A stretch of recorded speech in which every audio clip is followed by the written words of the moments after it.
Your grandfather bought a 1985 Ford F-150 for $9,000. 40 years later, it is still running. The 2025 Ford F-150 will not last 40 years. This video names 5 American trucks from the 1980s still on the road after 4 decades, shows the current market prices for clean examples, and explains why nothing built today will match them. If you are watching this and thinking that cannot possibly be true, ask yourself this question. How many vehicles built in 2015 are still running today without major repair at 10 years old? Now ask how many vehicles built in 1985 are still running today at 40 years old. The answer to the second question is higher than the answer to the first question, and that gap is the entire story. Modern vehicles are not built to outlast the vehicles your grandfather drove. They are built to a different standard for a different business model, and the 40-year comparison proves it. The first truck is the Chevrolet K5 Blazer, built from 1973 to 1991. Body-on-frame construction with a removable fiberglass top, small block V8, or inline 6 engine options. The square body generation, built from 1973 to 1991, is the one your grandfather drove, and it is the one still running today. Fleet operators in rural America, ranchers in the Mountain West, and fire departments across the country ran K5 Blazers past 400,000 miles on the original drivetrain. These were not garage-kept collector pieces. These were working vehicles, driven hard in snow, in mud, on dirt roads, carrying loads, towing trailers, and they kept running. Clean examples today sell from $18,000 to $50,000, depending on condition and mileage. The buyers are not collectors, building a garage full of nostalgia. They are people who need a truck that works and keeps working, and they are paying current market prices for a 40-year-old vehicle because nothing modern offers the same value proposition. The second truck is the Ford F-150, 7th generation, built from 1980 to 1986. It came with an inline 6 or a small block V8. Earlier models used mechanical fuel injection, and later models used throttle body fuel injection. No electronic throttle, no drive-by-wire, and no manufacturer remote access. American farmers, ranchers, construction crews, and tradespeople ran these trucks past 300,000 miles without catastrophic drivetrain failure. The straight inline 6 has been documented in commercial fleet use past 500,000 miles with routine maintenance and without a rebuild. Parts for this generation are available at every major American auto parts retailer without software authorization or manufacturer approval. Clean, low-mileage examples from the Southwest and Mountain West states, where frame rust is not a factor, sell between $12,000 and $35,000. The ones still running today are worth more than they were 5 years ago, and significantly more than they were 10 years ago.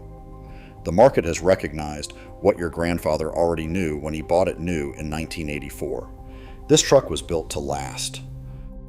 The third truck is the Dodge Ram D-Series, first generation, built between 1981 and 1993. It offered a slant 6 engine or a 318 V8. The slant 6 engine specifically is one of the most over-engineered and underappreciated American engines ever produced. Commercial fleet operators running D-Series trucks with the slant 6 have documented examples past 500,000 miles on the original engine with no major internal work. Only oil changes, spark plugs, and routine maintenance. That is the service history. The 318 V8 in this platform is equally bulletproof and significantly more common. Parts are available at every major American auto parts retailer without a software handshake or a manufacturer database query. Independent mechanics who spend their days working on modern Ram trucks with electronic throttles, emissions computers, and dealer lock diagnostics drive this generation home at the end of their shift. They do not drive the trucks they work on. They drive the trucks they trust. That tells you everything you need to know about what actually lasts. The fourth truck is the International Harvester Scout II, built between 1971 and 1980. This is the vehicle that defined American off-road capability before Jeep dominated the market and before the Toyota Land Cruiser became the global standard. Four-cylinder, inline-six, or V8 engine options were offered, depending on year and trim. Body-on-frame construction, removable hardtop on most variants. The Scout II was designed to be repaired in the field, on a ranch, or in a workshop with basic American hand tools and no specialist equipment. International Harvester stopped making light trucks and passenger vehicles in 1980. The company itself ceased to exist as a passenger vehicle manufacturer 45 years ago. The Scout II outlasted the company that built it, and clean-running examples today are cult classics, selling between $25,000 and $60,000 at major auction houses. The buyers acquiring these vehicles are not weekend hobbyists. They are people who understand that a 45-year-old truck designed to be simple is more dependable than a 5-year-old truck designed to be connected. The fifth truck is the Jeep J Series pickup, built between 1963 and 1987. This is the Jeep truck that nobody remembers, but everyone should. The same drivetrain, the same chassis, and the same mechanical architecture that powered the Jeep Wagoneer and the Cherokee, packaged as a pickup bed instead of a wagon body.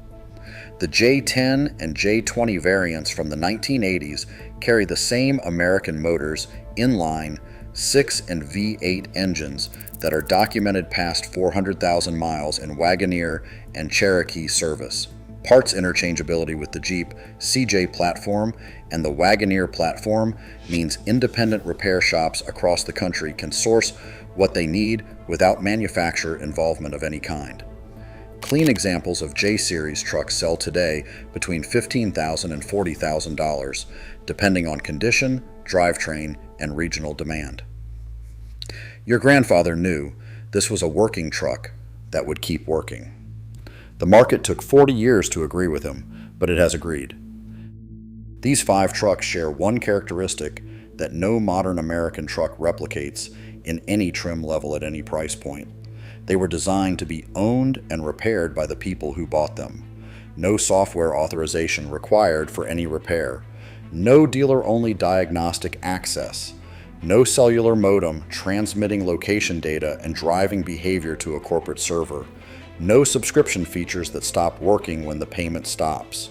The transaction was complete the day the truck left the dealership lot.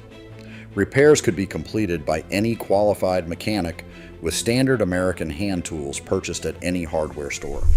The parts were on the shelf at the local auto parts retailer, not locked behind a manufacturer database that required a dealer account to access. The buyers who purchased these trucks new in the 1980s drove them for 20 years, 30 years, sometimes 40 years. The trucks are still running today. Many of them have outlived the original owners and are now being driven by the next generation or sold to buyers who recognize what they represent. The buyers who purchased new trucks in 2015 are already looking at replacement options because the embedded software is obsolete, the dealer-only repair costs have exceeded the residual value of the vehicle, and the depreciation curve has made the truck worth less than the remaining loan balance. The comparison is not theoretical. It is not sentimental. It is arithmetical. Your grandfather's 1985 truck cost $9,000 new and is still running. The 2015 truck cost $45,000 new and is headed to salvage. The clean examples of these 5 trucks are disappearing into the hands of buyers who understand what they represent. The prices are climbing every year. The supply is shrinking every year. Rust, accidents, and neglect remove examples from the available inventory faster than they can be replaced because they are not being replaced. Nobody's building trucks like this anymore.